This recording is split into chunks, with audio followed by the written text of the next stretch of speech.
Hi guys, I wanted to do a quick video here.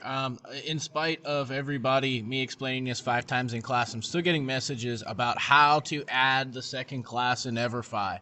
The best way I can describe it is to just show you, even though I did this in class already, no harm, no foul.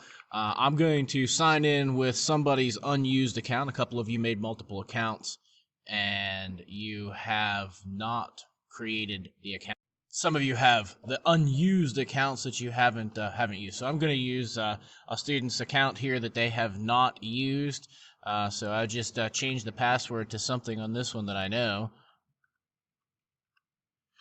just for the purpose of explaining to you how to add this second class. So we log in, and if you're asking this question, my guess is this is what you're seeing. Now, in order to get the second class added, it's really just one additional step. So what you got to do is come back here to the original assignment, the original EverFi assignment on Google Classroom, and enter this class code, the same class code that you used before. Right now I'm just copying it, and then I'm going to come back over here, and I'm going to paste it. You can see I've done this before, and it's going to ask some questions, and just enter some sort of information here. And now you can see that you have the classes added. That is how you add the second class.